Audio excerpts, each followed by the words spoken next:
మనం 2026 సంవత్సరంలో బతుకుతున్నాం. దాని అర్థం ఏంటి? అంటే మనకు కనీసం 2000 సంవత్సరాల చరిత్ర ఉన్నట్టు రైట్? అండ్ ఇది క్రీస్తుకు తర్వాత చరిత్ర మాత్రమే. క్రీస్తుకు పూర్వం ఇంకొక 3000 సంవత్సరాల చరిత్ర ఉంది. అంటే బ్రాంజ్ ఏజ్ మొదలయ్యి మొత్తం 5000 సంవత్సరాల చరిత్ర ఉంది. అండ్ ఇంకో పక్క మనకు దగ్గర దగ్గరగా 200 దేశాలున్నాయి. అంటే 200 దేశాలకు 5000 సంవత్సరాల చరిత్ర. ఇంత చరిత్రని అర్థం చేసుకోవడం అయ్యే పనే అంటారా? అయితే నిజానికి అన్ని దేశాలకి అంత చరిత్ర లేదు. మనకిప్పుడు అగ్రరాజ్యంగా ఉన్న అమెరికాకు 500 సంవత్సరాల కంటే ఎక్కువ చరిత్ర లేదు. రష్యాకు 1000 సంవత్సరాల కంటే ఎక్కువ చరిత్ర లేదు.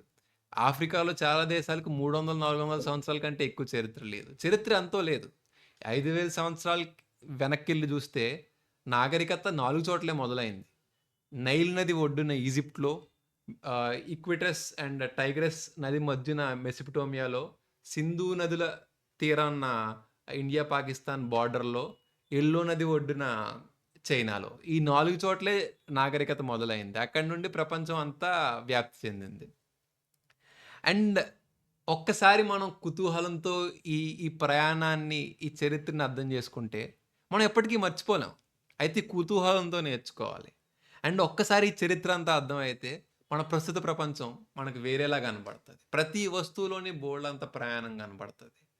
అండ్ నా లక్ష్యం ఏంటంటే, నేనొక చరిత్ర సీరీస్‌ని స్టార్ట్ చేద్దాం అనుకుంటున్నాను. ముందు అన్ని ఇంపార్టెంట్ ఘట్టాలని అర్థం చేసుకుందాం. తర్వాత అన్నిటిలోని లోతుల్లోకెళ్ళి చూద్దాం.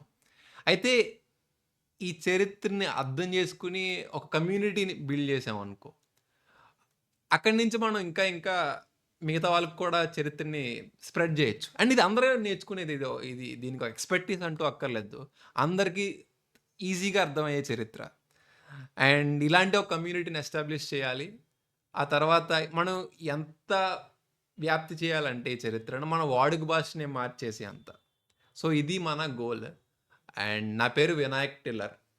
ఈ చరిత్ర సీరీస్‌ని స్టార్ట్ చేయబోతున్నాం. రండి చరిత్రను చుట్టేద్దాం.